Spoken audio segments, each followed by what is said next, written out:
पिछले 80 साल से दुनिया की सारी मिलिट्रीज एक चीज ट्राई कर रही हैं कि किसी तरह से एक ऐसा स्ट्राइक प्लान हो जाए जो कि एक न्यूक्लियर आर्म दुश्मन के खिलाफ हो, प्रिसाइज हो, लिमिटेड हो और सबसे मुश्किल हिस्सा अपने ऑब्जेक्टिव्स कंप्लीट करते ही बिना किसी न्यूक्लियर एस्केलेशन के, बिना किसी वॉर के खत्म हो जाए। ये दुनिया का सबसे डिफिकल्ट मिलिट्री प्रॉब्लम है, क्योंकि अगर तुम न्यूक्लियर पावर को मारोगे तो उसका रिएक्शन आएगा और उसके पास एक लाइसेंस आ जाएगा आप पर वापस से पलटवार करने।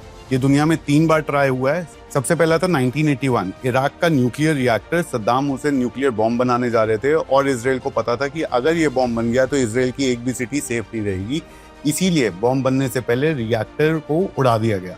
इजराइल ने F-16 स्क्वाड्रन डिप्लॉय करे, सऊदी एयर स्पेस को यूज करते हुए रिएक्टर को उड़ा दिया और वापस आ गए।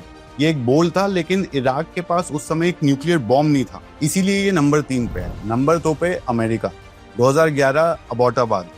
गोल पर्सनल था, 9/11 का मास्टरमाइंड, दुनिया का मोस्ट वांटेड आतंकवादी वहां पर छुपा हुआ था। ओबामा एडमिनिस्ट्रेशन को सिर्फ एक स्ट्रेटेजिक टारगेट चाहिए था, ओसामा बिन लादेन, और कुछ भी नहीं।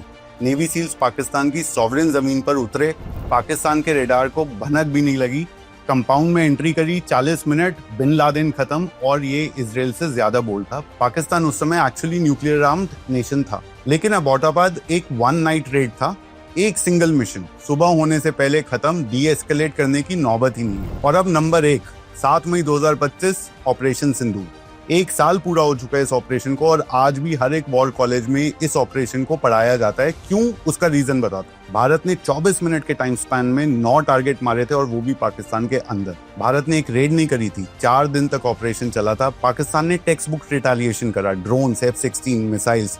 भारत की एयर डिफेंस वॉल ने सब कुछ कंटेन करा। आकाश तीर, S-400, ब्रह्मोस, हर चीज एक सिंगल माइंड के साथ ऑपरेट कर रही थी। भारत को सिर्फ एक स्ट्रेटेजिक ऑब्जेक्टिव अचीव करना था कि टेरर इंफ्रास्ट्रक्चर को तबाह करना है। भारत ने वो ऑब्जेक्टिव अचीव करा और बिना किसी न्यूक्लियर एस्केलेशन के पूरी दुनिया को ये दिखा दिया कि हर टेरर अटैक का जवाब दिया जाए। हाँ, दुनिया के सारे बड़े इंस्टीट्यूट्स इसके ऊपर एक वॉर पेपर, एक डॉक्ट्रिन लिखते हैं।